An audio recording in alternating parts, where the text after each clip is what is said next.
continuar a olhar para a palavra do Senhor.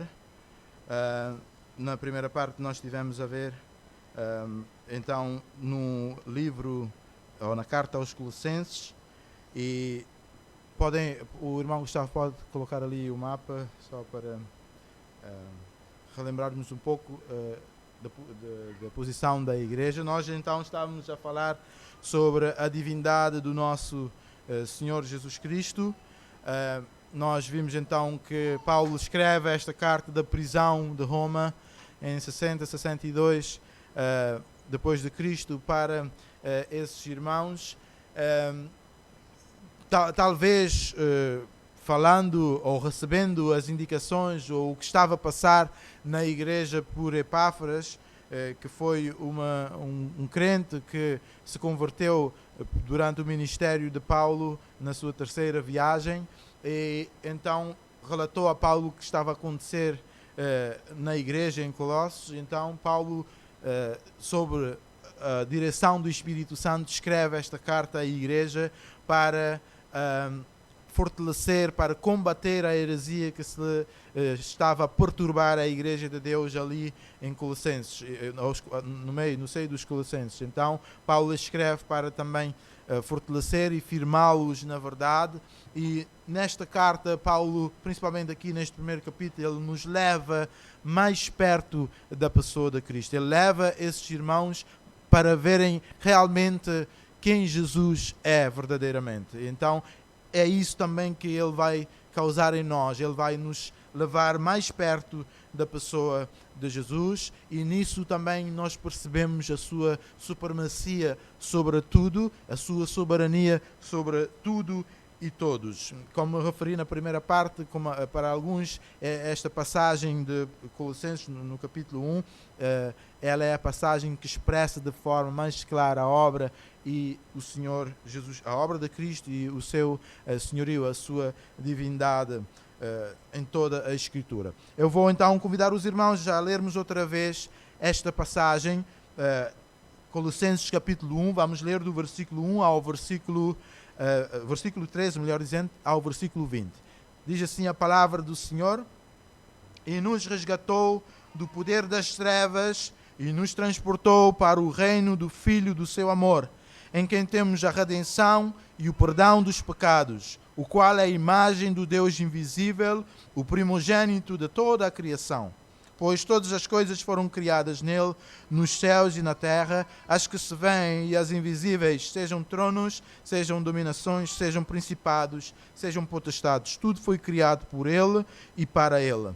E ele é antes de todas as coisas, e todas as coisas permanecem por ele. Ele é a cabeça do corpo da igreja, é o princípio, o primogênito dentre os mortos, para ser o primeiro em tudo. Porque foi do agrado do Pai que toda a plenitude habitasse nele, e que, havendo por ele feito a paz pelo sangue da sua cruz, por meio dele reconciliasse consigo todas as coisas, tanto as que estão na terra como as que estão nos céus. Oremos. Nosso Deus e Pai, agradecemos, Senhor, pela Tua palavra, a Tua palavra de verdade que nos mostra, Senhor, a Tua verdade absoluta que o Senhor estabeleceu desde o início, Pai. Obrigado porque por meio dela podemos conhecer o nosso Deus e Salvador Jesus Cristo. Podemos conhecê-lo realmente naquilo que o Senhor revelou que Ele é, e não naquilo que os homens dizem que Ele é. Obrigado, Senhor, por esta verdade. Ajuda-nos a ficar firmes nela. Ajuda-nos a viver nessa verdade também, anunciando com poder, com ousadia, esta verdade, que Jesus Cristo é Deus conosco. Assim oramos, para que o Senhor também nos guie aqui nesta hora, para que a Tua palavra possa penetrar os nossos corações, habitando em nós ricamente, para também moldar o nosso pensamento e o nosso viver. Assim oramos em nome de Jesus. Amém. Amém. Então, na primeira parte, nós tivemos a ver um pouco da cidade. Nós vimos que realmente esta cidade de Colossos teve os seus dias de glória nos tempos do Império Grego, mas que perdeu a sua influência. Era uma cidade populosa, era uma cidade próspera, mas perdeu a influência que tinha por causa do desvio das rotas comerciais para as outras cidades vizinhas, e também porque houve alguns terremotos que destruíram a cidade. Logo nessa altura, nesse tempo, nós podemos dizer já é uma cidade desabitada ou deserta, mas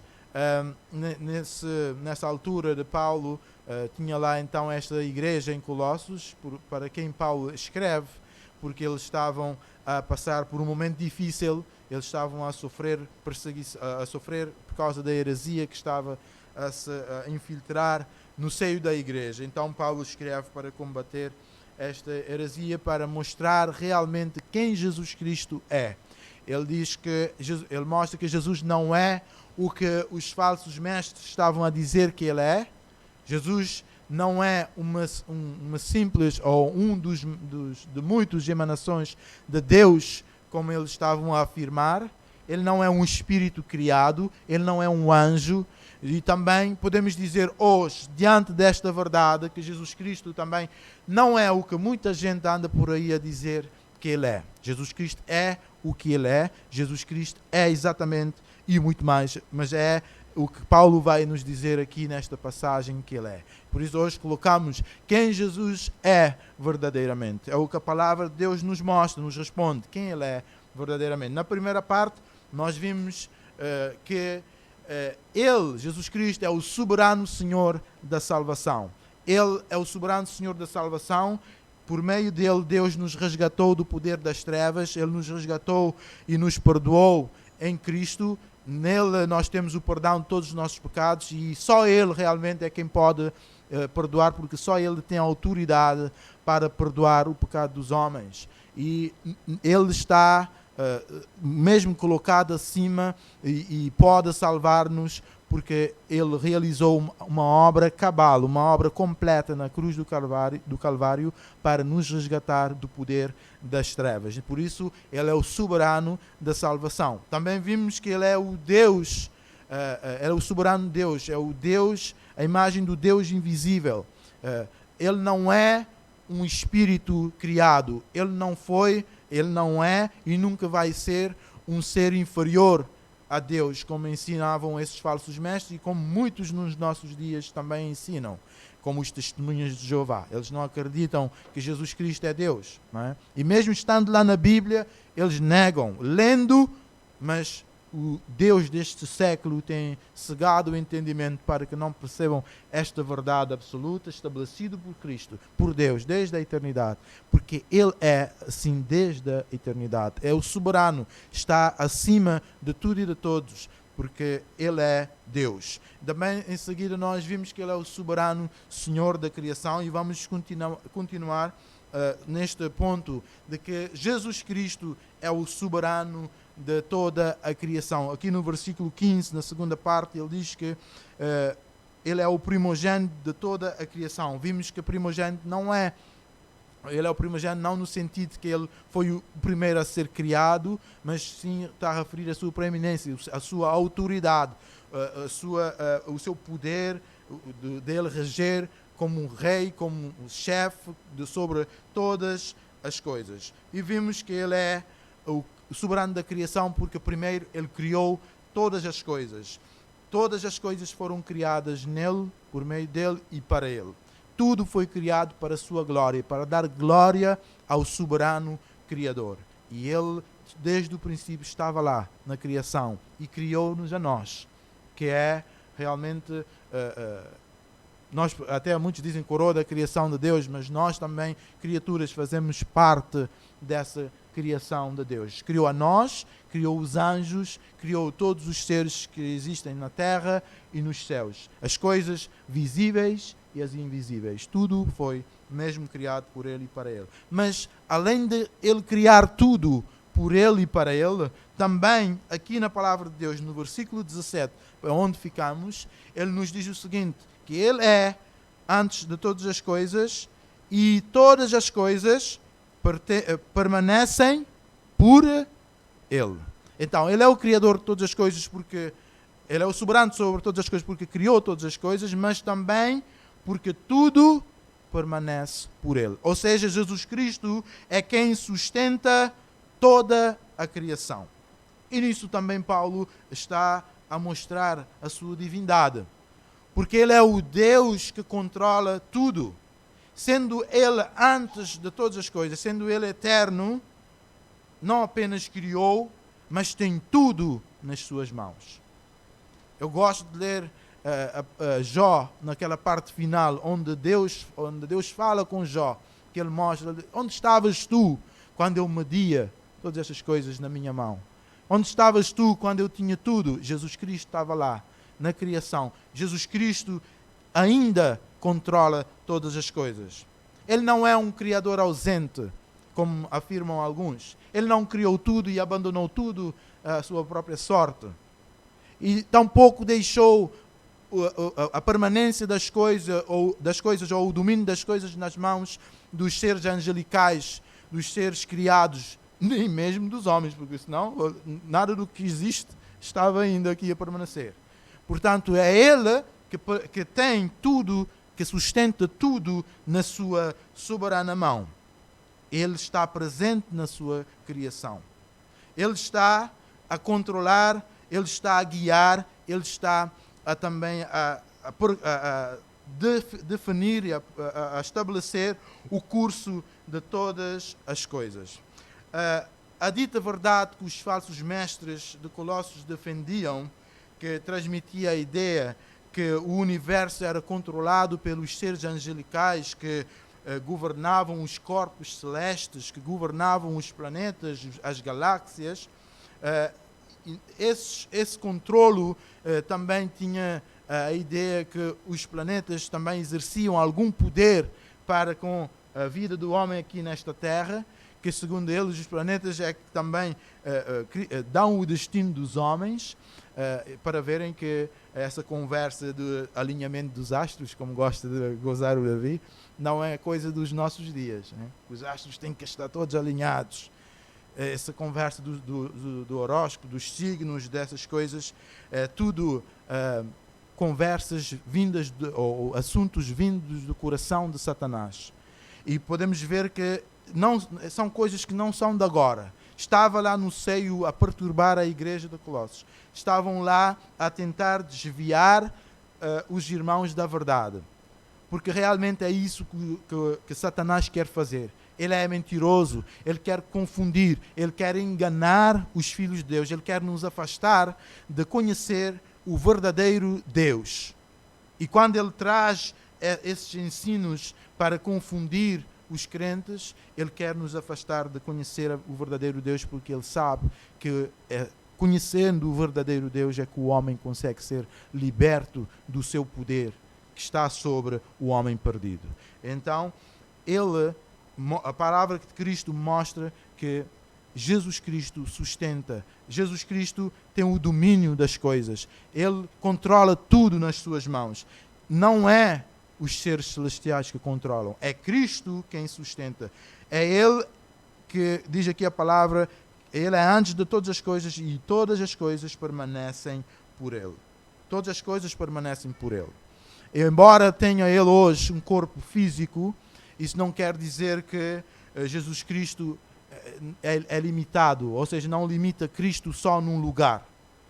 O fato de Ele ter um corpo físico não faz com que Ele esteja apenas no céu, num lugar ali do céu. Ele está em todo lugar, porque isso não influencia a sua omnipresença. Ele tem um corpo glorificado. Ele é Deus soberano e sabe e conhece e também controla todas as coisas, porque Ele está em todo lugar.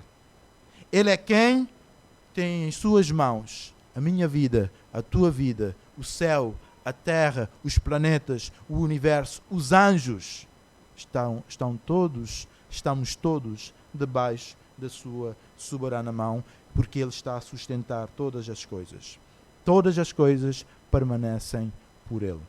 O que diz aqui em Hebreus é uma forte, mais uma verdade, um forte argumento a isso. Ele diz aqui em Hebreus capítulo 1, no versículo 3, sendo Ele o esplendor da sua glória e a expressão exata do seu ser, e sustentando todas as coisas pela palavra do seu poder, havendo feito a purificação dos pecados, se assentou nas alturas à direita da majestade. Ele está a sustentar todas as coisas. O soberano Senhor da criação tem um universo. Sustenta o universo pela palavra do seu poder, mantendo o equilíbrio que é necessário para a existência da vida, que é necessário para que o planeta esteja onde está, para que realmente todas as coisas possam permanecer e que Ele, no último tempo, renovará para a glória do seu nome. Porque tudo depende dele. Tudo está no seu controle. Então Ele é o soberano Criador. Ele é o Deus soberano, o Senhor de todas as coisas. Porque Ele criou e porque Ele sustenta todas as coisas. Mas também, Paulo também aqui nos quer mostrar no versículo 18 o seguinte: e Ele é a cabeça do corpo da igreja. É o princípio, o primogênito dentre os mortos, para ser o primeiro em tudo. Paulo então aqui nos fala que Jesus Cristo, para além dele ser soberano de toda a criação, ter criado e que sustenta tudo, Ele é o soberano Senhor da igreja. Ele é o soberano Senhor da igreja. Jesus Cristo é quem controla também a igreja, porque a igreja teve origem nele. Assim como ele faz nas outras cartas, Paulo aqui faz uso do corpo humano como uma metáfora para com a igreja, do qual Cristo é o cabeça da igreja. Cristo é aquele que está a dirigir, a controlar a igreja. Nós podemos dizer que assim como o corpo é controlado pelo cérebro, pelo nosso cérebro, Jesus Cristo também é quem controla toda a igreja. Todo o corpo de Cristo. Ele é seu líder. Ele é aquele que dá a direção à igreja. Esta metáfora aqui, irmãos, transmite a ideia também que não somente Ele é soberano da igreja e que comanda, mas também é aquele que dá a provisão, o sustento. Ele é quem traz tudo aquilo que a igreja de Cristo necessita para viver neste mundo de trevas, neste mundo dominado por Satanás e seus anjos. A capacitação não vem de nós. A capacitação não vem dos líderes que Deus coloca na sua igreja. Nós não temos o poder em nós mesmos para vencer o pecado e viver neste mundo marcando a diferença. É Cristo, o cabeça da igreja, quem dá essa capacitação. É Ele quem nos dá poder. É Ele quem nos dá a ousadia para vivermos neste mundo onde fizeram mal bem e bem mal. Onde trocaram todas as coisas. Onde os animais hoje em dia têm mais importância que as pessoas. Onde as pessoas não olham para Deus. E por causa disso há uma perseguição contra aqueles que buscam ou que andam com Deus. É Ele que nos dá essa capacidade para também distinguirmos o erro, para percebermos tudo aquilo que é de Satanás, tudo aquilo que vem para nos afastar do Deus verdadeiro. É Ele que nos dá esse discernimento. Não está em nós mesmos. Está naquele que é o cabeça do corpo da igreja. Ele é soberano porque Ele é cabeça do corpo. Ele é quem guia, Ele é quem dirige. Até as pessoas que Ele coloca, as pessoas que estão na direção da igreja, é Ele que coloca, é Ele que traz. Porque a igreja é dele, não é nossa. Eu não sou a igreja. Tu não és a igreja somos nós, fazemos parte de Cristo, Ele é o cabeça, Ele nos dirige. E nós não podemos pensar que nós é que podemos colocar a igreja a funcionar. Nada disso. Porque antes mesmo da fundação do mundo, Jesus Cristo nos escolheu nele. Antes da fundação do mundo, Ele já edificava a sua igreja. Antes da fundação do mundo, Ele já estipulava as colunas da igreja. Portanto, Ele é o cabeça do corpo da igreja. Ele é tudo em todos. Essa capacitação de viver de forma diferente daquilo que nós éramos antes é divina. vem dele, vem do cabeça, vem de Cristo, o exaltado sobre tudo e todos. Ele que é soberano sobre todas as coisas. Por isso nós cantamos há pouco, por isso louvamos, por isso adoramos, por isso rendemos a Ele, por isso prostramos diante dele em adoração, dizendo: Senhor, Tu és digno de receber glória e adoração pelos séculos dos séculos, porque Tu és o cabeça da igreja. A igreja de Cristo prostra em adoração diante do seu cabeça, que é Cristo. Prostra e mostra ao mundo que nós temos um guia, nós temos um Senhor. Nós não vivemos à deriva. Nós não estamos a sabor do vento, a sabor das falsas doutrinas. Nós estamos sob aquele que guia, que dirige a sua igreja, Jesus Cristo. Por isso adoramos, por isso rendemos a Ele.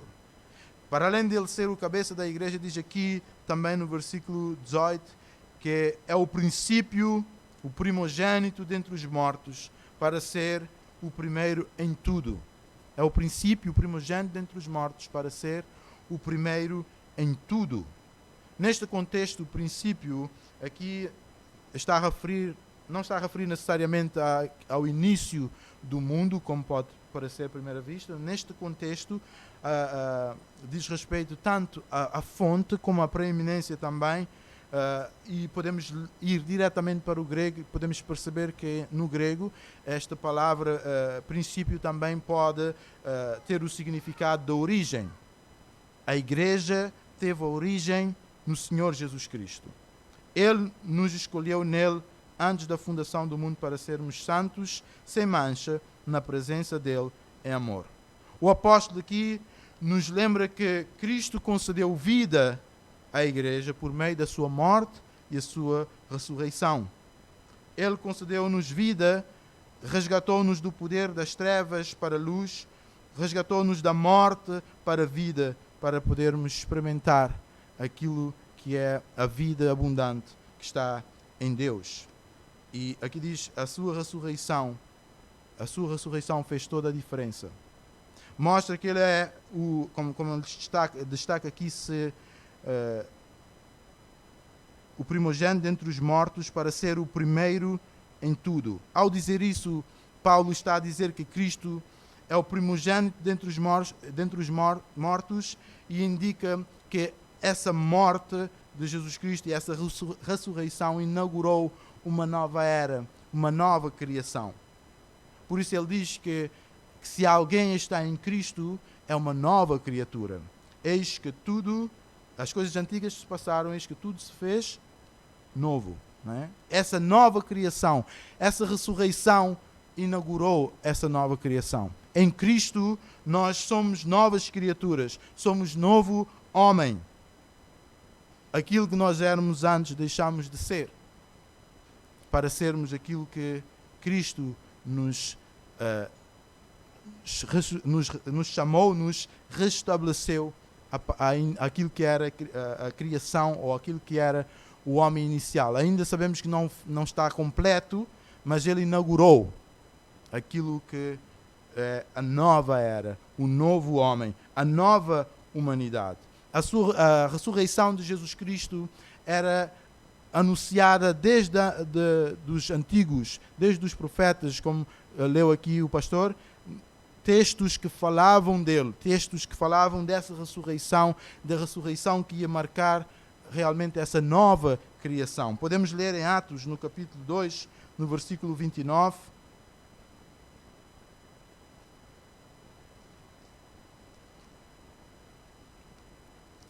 Atos 2, versículo 29, nos mostra realmente que essa ressurreição que veio para restabelecer, para criar esse novo homem, para fazer nascer essa nova humanidade, já estava sendo anunciado. Do versículo 29, podemos ler que ele diz assim: Irmãos, seja-me permitido dizer-vos francamente sobre o patriarca Davi. Ele morreu e foi sepultado, e o seu túmulo continua até hoje entre nós. Sendo, pois, profeta, e sabendo que Deus lhe havia prometido sob juramento que um dos seus descendentes se sentaria no seu trono, Provendo isto, falou da ressurreição de Cristo, que não foi abandonado na morte e o seu corpo não experimentou a corrupção. Deus ressuscitou a este Jesus e todos nós somos testemunhas disso. Exaltado à direita de Deus, tendo recebido do Pai a promessa do Espírito Santo, derramou isto que vós agora vedes e ouvis. Porque Davi não subiu aos céus, mas ele mesmo declara: o Senhor disse a meu Senhor: assenta-te à minha direita, até que ponha teus inimigos como estrato dos teus pés. Toda a casa de Israel esteja absolutamente certa de que este Jesus, que vós crucificastes, Deus o fez Senhor e Cristo. Também no capítulo 13, ainda temos um outro relato em relação a isso, no versículo 32, ele diz assim: nós vos anunciamos o Evangelho, a promessa feita a nossos antepassados. Deus a cumpriu plenamente para nós, seus filhos, ressuscitando a Jesus, como também está escrito no Salmo 2. Tu és meu filho, eu hoje te gerei. E que Deus o ressuscitou dos mortos para que jamais entrasse em corrupção. E desta maneira o disse: e cumprirei a vosso favor as santas e fiéis promessas feitas a Davi. Por isso também diz em outro lugar, em outro salmo: não permitirás que o teu santo veja corrupção. Então, esta ressurreição de Jesus Cristo inaugurou esta nova era, esta nova criação, esta nova humanidade criado nele. E sendo assim, ele criou então ele trouxe de volta o homem para Deus. Ele trouxe o homem para estar em comunhão outra vez com Deus. Quando Deus criou todas as coisas e criou o homem, criou no seu estado perfeito. E o homem estava em comunhão com Deus. Mas caindo no pecado, o homem criou inimizade com Deus e se afastou da presença de Deus. E logo, então, o homem passou a experimentar a morte.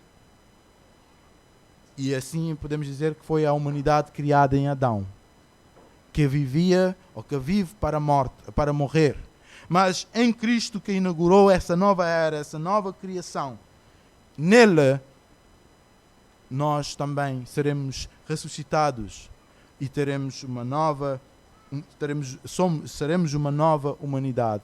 Já foi inaugurada e será completada na sua segunda vinda. Em Romanos, no capítulo 8, no versículo 29, ele diz assim: pois aqueles que de antemão conheceu também os predestinou para serem conforme a imagem de seu Filho, a fim de que ele seja o primogênito entre muitos irmãos. Então, ele iniciou com a ressurreição, uma ressurreição que realmente lhe dá um corpo diferente dos nossos, um corpo glorificado, e por ele ser o primeiro, também nós aguardamos para que também possamos experimentar essa ressurreição.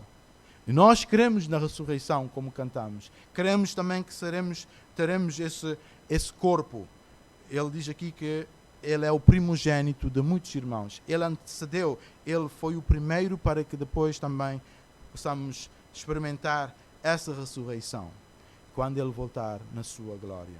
Falando ainda mais sobre essa ressurreição, ele diz aqui: para ser o primeiro em tudo.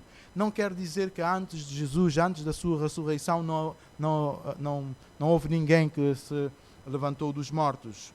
Mas nós sabemos que no Antigo Testamento Deus usou os profetas para ressuscitar pessoas da morte para a vida. Nós temos o exemplo do profeta Eliseu, que ressuscitou o filho da Sunamita.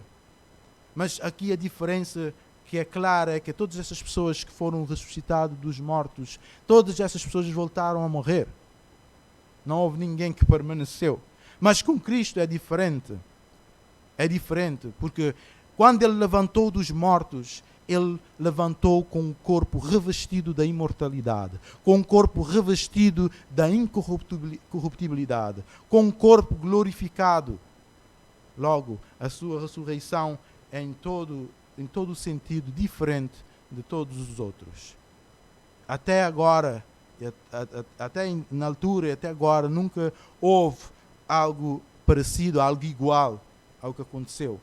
Ele tem um corpo diferente para ser primeiro em tudo, para contribuir para que ele seja o primeiro em tudo. Ele foi o primeiro a ser revestido da imortalidade, de um corpo completamente glorificado, um corpo espiritual, um corpo eterno, um corpo glorioso. E é com este corpo, irmãos, que iremos ser revestidos também na sua glória. Glória a Deus por isso, porque realmente isso não depende de nós. Isso não é mérito nosso. É mérito de Cristo, que é o primeiro, que é o primogênito dentre os mortos. É mérito dele pela sua obra que ele realizou na cruz do Calvário. É mérito dele porque ele fez a vontade do Pai, sendo levantado no madeiro. Foi realmente morto pelos nossos pecados. E por isso, nele também nós iremos ser revestidos da imortalidade. Nele seremos revestidos da incorruptibilidade. Teremos um corpo semelhante ao corpo de Cristo. E por isso prostramos hoje em adoração. Por isso prostramos hoje e declaramos que Ele é o soberano da igreja.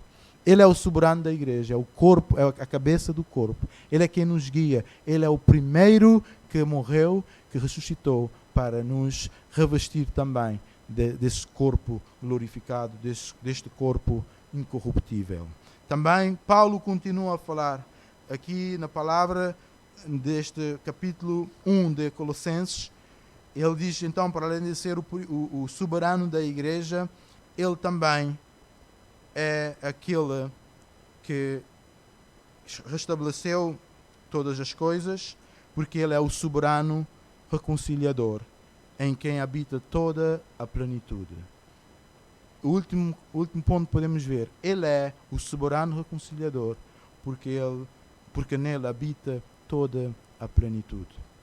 Jesus Cristo é realmente aquele que nos reconcilia com Deus. É aquele em quem habita toda a plenitude de Deus. No versículo 19, ele diz: porque foi do agrado do Pai que toda a plenitude habitasse nele, e que, havendo por ele feito a paz pelo sangue da sua cruz, por meio dele reconciliasse consigo todas as coisas, tanto as que estão na terra como as que estão nos céus. Ele realmente é o soberano reconciliador, porque nele também habita toda a plenitude. No versículo 19, nós podemos entender o motivo pelo qual Cristo passou por toda essa realidade que ele fala aqui no versículo 18, de ele ter ressuscitado, de ele ser o primeiro primogênito dentre os mortos, para ser o primeiro em tudo. Neste versículo, então, Paulo, além de afirmar a divindade de Cristo, como já vimos na primeira parte, ele faz uso dessa palavra para mostrar que nele realmente está todas as coisas. Ele é aquele que tem a supremacia. Ele é aquele que onde reside toda a plenitude. Essa palavra plenitude, como referi na primeira parte, para os gregos significa, veio da palavra pleroma, que mostra, ou que se refere, segundo os Jerés, que estavam a falar de Colossos, é o espaço entre Deus e os homens, preenchido pelos seres angelicais, que eles, segundo os Jerés, intermediavam, eram os mediadores entre Deus e os homens. Mas Paulo aqui, ele lança por terra este ensino, dizendo que não é eles, não é neles que habita a plenitude, não é nos anjos, não é nesses seres angelicais. Toda a plenitude está em Cristo Jesus. É nele, porque foi do agrado do Pai que toda a plenitude habitasse nele. Ao afirmar isso, ele está a mostrar que Jesus Cristo é verdadeiramente Deus. Ele está a mostrar que nele habita toda a divindade, como referimos na primeira parte. Toda a plenitude, toda a santidade, a plenitude da luz, a plenitude do amor, a plenitude da pureza, a plenitude da graça habita em Cristo. Toda. Nós, como seres humanos, não recebemos graça por meio dos seres angelicais. Nós não recebemos o amor por meio dos anjos. Nós não recebemos a luz de Deus por meio dos anjos. Está em Cristo. Porque toda a plenitude habita em Cristo. Não é os anjos que nos podem preencher com aquilo que nos falta. Não é os anjos que nos podem completar. Não é os anjos que nos podem levar de volta a Deus. É em Cristo. Porque nele habita toda a plenitude divina corporalmente. Nele habita tudo aquilo que precisamos para o nosso aperfeiçoamento. Em Cristo está tudo aquilo que precisamos para vivermos neste mundo. Não precisamos esperar nenhuma revelação a mais. Não precisamos esperar nenhuma coisa que está ainda oculta para alcançarmos, para sermos aperfeiçoados. Porque tudo o que precisamos está em Jesus Cristo. Diz em 2 de Pedro, no capítulo 1, no versículo 3, visto como pelo seu divino poder nos tem dado tudo o que precisamos para a vida e para a piedade, por meio do pleno conhecimento daquele que nos chamou para a sua própria glória e virtude. Então, Cristo é em Cristo que nós temos tudo o que precisamos. É Ele o único mediador entre Deus e os homens. É Ele que nos preenche na plenitude. É nele que nós nos encontramos. Porque Ele nos criou para Ele, como disse Agostinho. Enquanto nós não nos encontrarmos nele, nunca vamos ser preenchidos. Ele nos criou para Ele. E enquanto não nos encontrarmos nele, nunca seremos preenchidos. Nunca vamos perceber o propósito pelo qual estamos aqui. Nunca vamos perceber porque é que fomos criados. Mas nele nós podemos preencher, nós podemos ser preenchidos, nós podemos ser completos, nós podemos ser aperfeiçoados. É nele, é mais nada, é mais ninguém. Não é naquilo que os homens dizem. Nós não precisamos do ensino dos homens deste mundo para vivermos aqui, neste mundo de trevas. Nós não precisamos de seguir aquilo que os lobos disfarçados de psicólogos hoje em dia ensinam para resolver os nossos problemas. Nós temos tudo o que precisamos para a vida e para a piedade em Cristo, porque Ele é suficiente. Paulo aqui mostra que Jesus Cristo é suficiente. E se estamos nele, então estamos satisfeitos. Não precisamos de mais nada.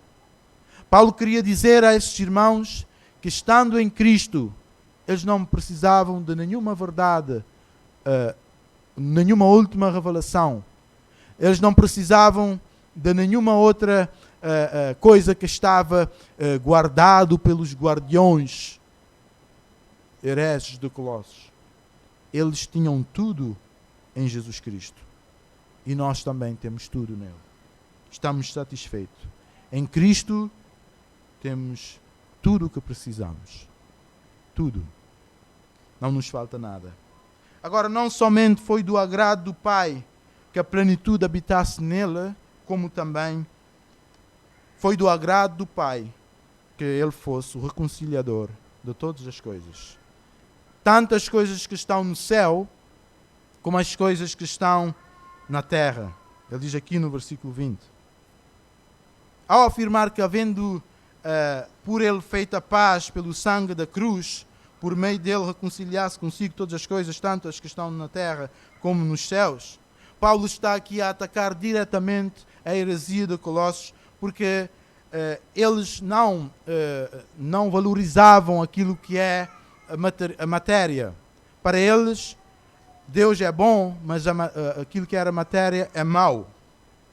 E Paulo, ao dizer que pelo derramamento de sangue humano que Jesus Cristo fez na cruz, e que Deus reconciliou consigo por meio, todas as coisas por meio desse sangue que foi derramado, Paulo está aqui a atacá-los porque para eles é inconcebível. Como é que é possível o sangue humano, daquilo que não serve, que não tem valor, aquilo que é realmente nada, como é que é possível isso reconciliar o homem com Deus? Para eles isso era completamente loucura. Então Paulo estava a combater, porque eles ensinavam realmente esse pensamento que estava fundamentado no dualismo platônico. Não é? Eles ensinavam que tudo que existe aqui, em termos de material, é para ser rejeitado. Mas Paulo declara esta verdade. Deus fez a paz e reconciliou pelo sangue da cruz o homem e todas as coisas. O sangue do Cordeiro sem mácula, o sangue do Cordeiro perfeito que tira o pecado do mundo, reconcilia o homem com Deus. Porque assim Deus, na sua soberania e vontade, estabeleceu o que tinha que ser. Que o sangue de seu Filho, na cruz, reconciliasse o homem com Deus. Como referimos, o homem estando debaixo do poder das trevas, sendo dominado pelo pecado, não tinha meios nele mesmo para se reconciliar com aquele que é soberano de todas as coisas, sobre todas as coisas. Mas Deus, na pessoa do Filho, reconcilia o homem com ele. Na pessoa do Filho, Deus resgata o pecador perdido. Na pessoa do Filho, toda a criação, nos céus e na terra, é reconciliado. Tudo com Deus. Agora, nós não vamos entrar aqui em especulação, porque já li e também já ouvi algumas vezes muitas pessoas já dizerem: está a reconciliar as coisas no céu. Isso quer dizer também que ali no céu houve alguma coisa que ficou ali todo desligado, todo confuso. Não vamos entrar nessas especulações. O que Paulo está aqui a mostrar que realmente ele é digno de adoração. Ele é o soberano Deus. Ele é o soberano reconciliador. Ele é aquele onde habita toda a plenitude. Ele é aquele que nos traz de volta para Deus. E sendo assim, então nós temos que o exaltar. Temos que prostrar diante dele. Adorá-lo por aquilo que ele é. Adorá-lo porque ele é que nos trouxe de volta para Deus. Essa reconciliação era necessária. Era necessária. Porque nem os anjos, nem nós, nenhuma outra coisa aqui no mundo ou no universo podia mudar o curso das coisas. Podia trazer tudo à perfeição inicial. Nada. Mas nele, pelo sangue da cruz, ele reconciliou. Todas as coisas estão reconciliadas em Cristo, nos céus e na terra. Ele é o mediador em quem habita toda a plenitude. Agora, irmãos, eu pergunto, e é a pergunta que devemos sempre fazer e colocar quando estamos diante desta verdade. Se ele é o reconciliador de todas as coisas, então não tem ele direito sobre nós? Então não tem ele direito sobre o nosso amor, a nossa adoração? Não tem ele direito à nossa devoção, a ocupar o primeiro lugar nas nossas vidas?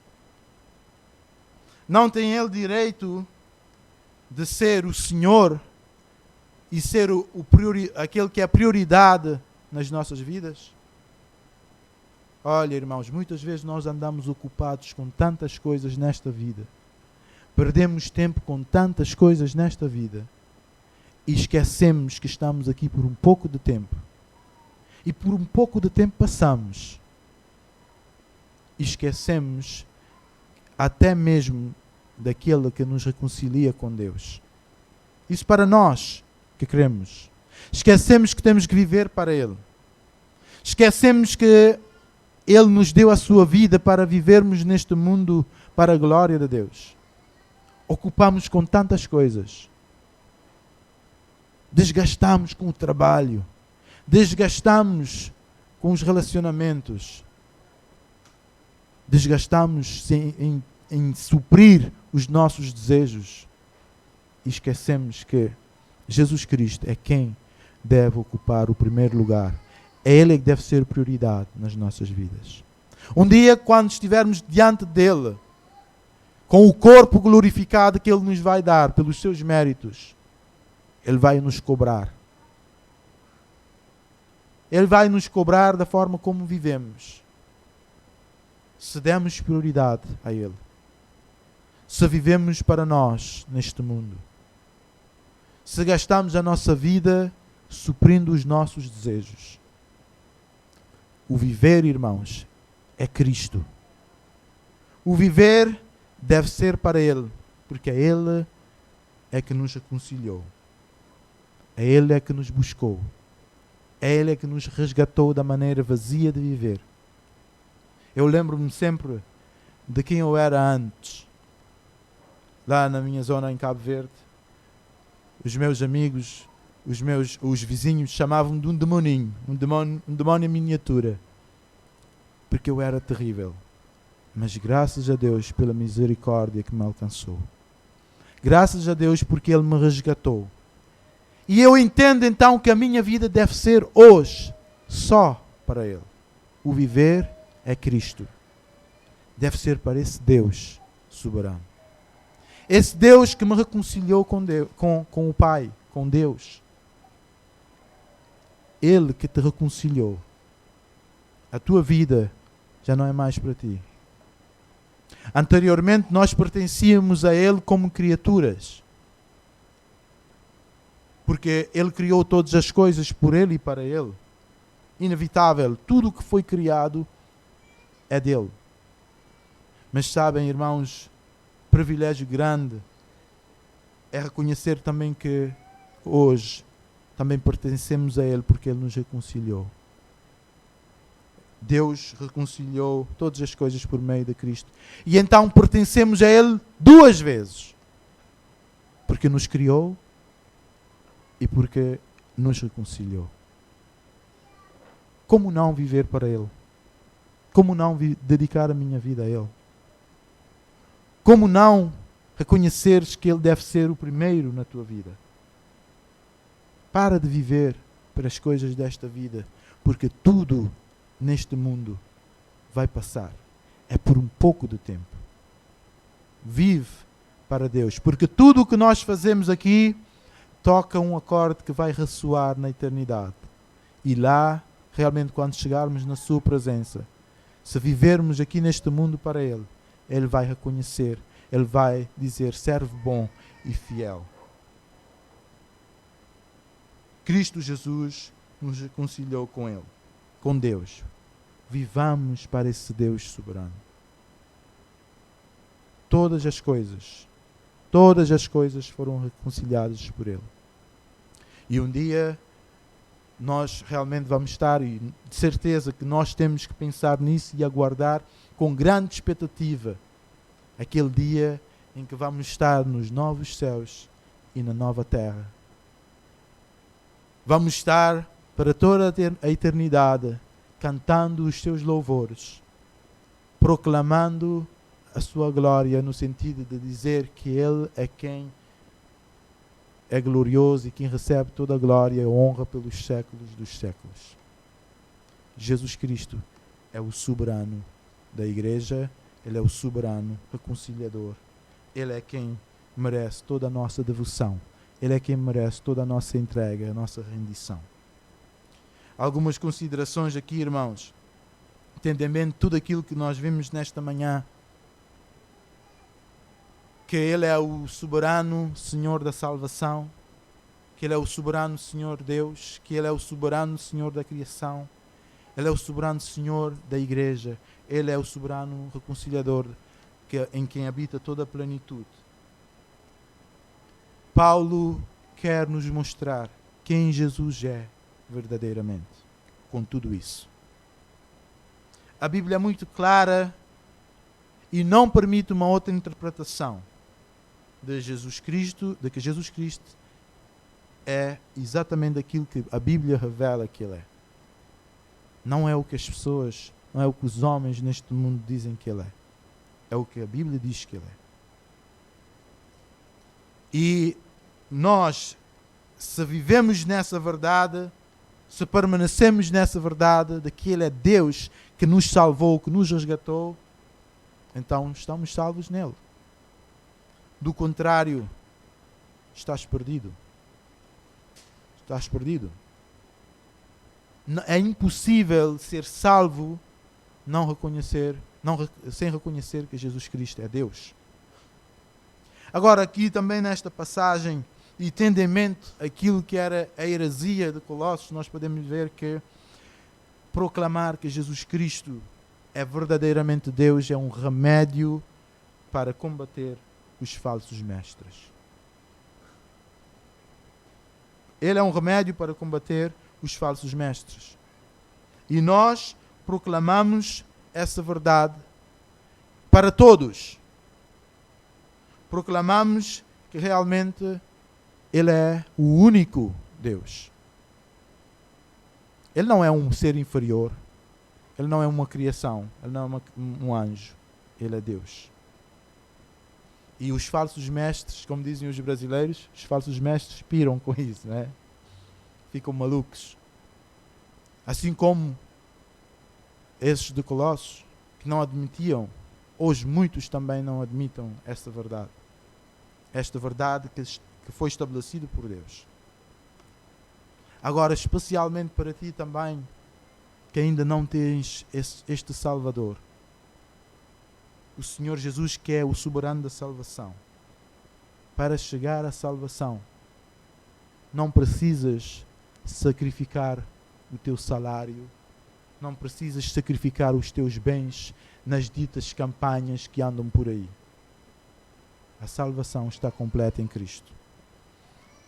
Só Ele pode te salvar.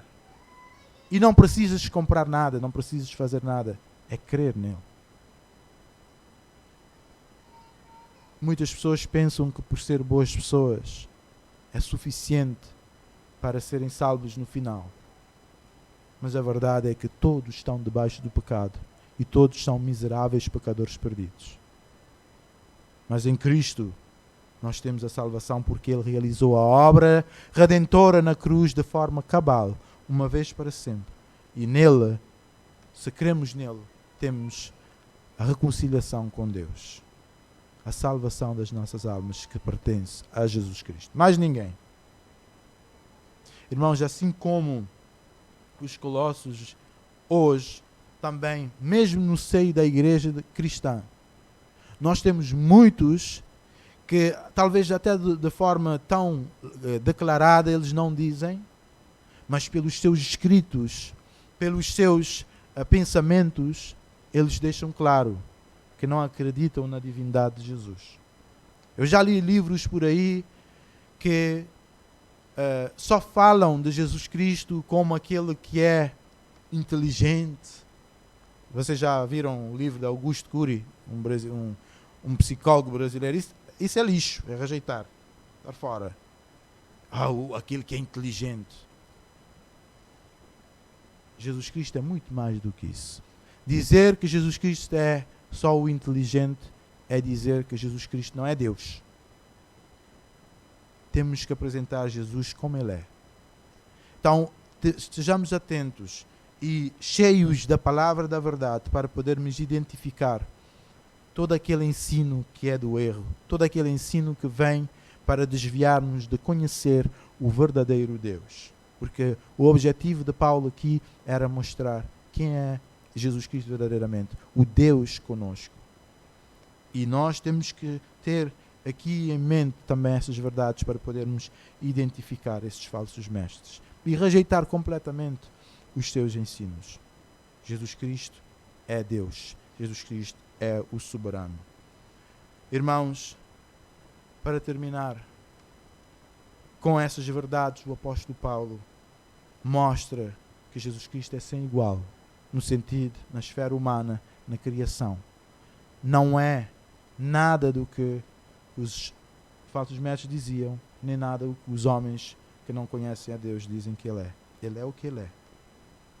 E como alguém disse, quando você começar a entender que Jesus Cristo é realmente Deus, e que ele tem um relacionamento singular e exclusivo com Deus, o Pai, também vais começar a entender que se queres conhecer Deus que te criou, precisas conhecer a Jesus Cristo. Não há outra maneira. Se tu queres conhecer o teu Criador, se queres conhecer a Deus verdadeiramente, tens que conhecer a Jesus, porque Ele é que é Deus. Precisamos analisar se nós cremos nesta verdade absoluta estabelecida por Deus, de que Jesus é divino, Ele é Deus. E o apóstolo aqui apresenta todas estas verdades.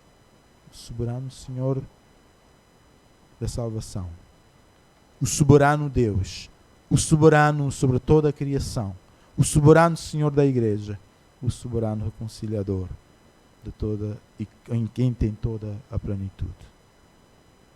Ele é nosso Deus, rendemos a Ele em adoração, prostremos diante dele, reconheçamos Deus nosso, como disse também, como lembrou o Pina na semana passada, Deus meu, é nele que somos completos, é nele que nos encontramos, irmãos. Amém? Vamos orar. Nosso Deus e Pai, obrigado por esta verdade absoluta, esta verdade libertadora que o Pai estabeleceu. Obrigado, Senhor, porque conhecemos o verdadeiro Deus e a vida eterna que está em Cristo. Obrigado, Senhor, porque nós que estávamos mortos, dominados por todo tipo de paixões e prazeres neste mundo, por meio dele, o Senhor nos resgatou, o Senhor nos deu vida em seu nome, no amado do Pai. Obrigado, Senhor. Ajude-nos também a anunciar esta verdade que salva, que Jesus Cristo é Deus, é o único Salvador. Senhor, que a cada dia o Senhor nos faça compreender e viver essa verdade. Que essa verdade possa nos preencher de tal forma que tudo o que vivemos nesta vida seja realmente para a Tua glória, Senhor. Abençoa a Tua igreja aqui em Miratejo, guarda-nos sempre na Tua verdade. E não permita, Senhor, que os falsos mestres possam confundir os Teus filhos, para que realmente Cristo possa ser tudo em todos. Agradecemos por este tempo, em nome de Jesus. Amém. Amém.